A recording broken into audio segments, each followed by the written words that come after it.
मेरे प्यारे बच्चों, स्टडी विद पंकज में आपका स्वागत है। आइए हम आपके लिए आज शब्द भेद हिंदी के टॉप चैप्टर है, एक नज़र में इसको हम बायोग्राफ से समझेंगे, डायग्राम से समझेंगे। शब्द भेद कहते किसको है? सबसे पहला क्वेश्चन ये है कि शब्द भेद है उसे किसे कहते हैं? यानी कि जो शब्द है उसको कहते हैं ध्वनि। समझते? ध्वनि, ध्वनियों का मेल से जो बने जो वर्ण के समूह होंगे उसको क्या बोलेंगे? शब्द बोलते हैं। जैसे किताब, विद्यालय, लड़का इत्यादि। अब यहाँ पे हम इसको ना बांटे हैं, ये जो दो भाग में है कि सार्थक होता है और एक निरर्थक होता है। सार्थक के तीन भेद होते हैं। पूछेगा आपसे कि रचना के आधार पे कितने? देखिए, रचना के आधार पे इसकी संख्या 3, 1 2 3। रूढ़, यौगिक, योग रूढ़। ठीक है, इसमें क्या होता है जो पुराने जमाने से चल रहा है, जैसे घोड़ा लिख दिए हम तो घोड़ा का क्या मतलब हो जाएगा?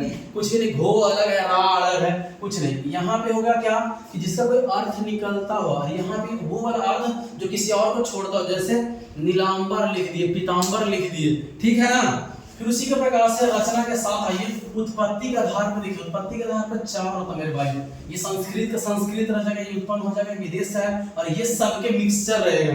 फिर यहाँ पे आ जाते हैं हम लोग, देखते हैं कि अर्थ के प्रकार। अर्थ के प्रकार में देखिए कितनी इसकी संख्या मेरे प्यारे बच्चों? 4। ठीक है ना? एकार्थी, अनेकार्थी, पर्यायवाची, विकरार्थक। ये सब आपके पेपर में डायरेक्ट क्वेश्चन पूछेगा। रचना का आधार पर शब्द कितने प्रकार के? 3। ऐसे आपको लिखना है, एकार्थी, अनेकार्थी, पर्यायवाची और विकरार्थक। अब यहाँ से आ जाते हैं हम लोग, इसी वजह से देखते हैं कि रूढ़ और योग रूढ़ का कोई वैल्यू नहीं है। उसके बाद इसमें सिर्फ यौगिक का है।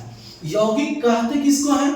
एक बार वो चीज है जिसका कोई मतलब हो, खंड होए तो उसका मतलब है, जैसे पुस्तकालय, गंगा जल, समझ गए ना? गंगा का जल है, तो उसी प्रकार से इसमें इसके ना 4 भेद। देखिए 1 2 3 4, इसके 4 भेद। उपसर्ग, प्रत्यय, उपसर्ग और प्रत्यय दोनों के योग से बनेगा, और शब्दों के योग से, यानी कि समास के विधि से। समास 5 प्रकार का होता है, तुमको पता ही, उसी प्रकार से इसमें बढ़ेगा। अब आगे आ जाते हैं जो सार्थक था निरर्थक। निरर्थक के बारे में, निरर्थक को आप देख रहे हैं कि विकार के आधार पर, लेकिन 2 है, एक विकारी और एक अविकारी। ठीक है, विकारी होता है जिसमें संज्ञा, सर्वनाम, विशेषण, क्रिया का इस्तेमाल होता है।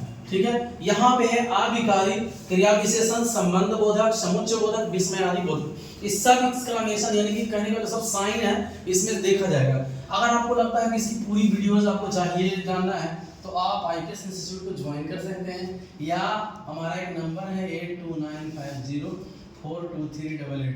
इस पे आप फ्री में ज्वाइन कर सकते हैं, कोई चार्जेस नहीं है। समझ गए? अगर कोई भी समस्या हो तो, जैसे फॉर एग्जांपल अभी सीईटी आ रहा है, इसके लिए है ना क्रैश कोर्स रामबाण आपके लिए फ्री में पढ़ाया जा रहा है। अगर कोई आगे विशेष अगली वीडियो में, थैंक यू, आपका दिन शुभ हो।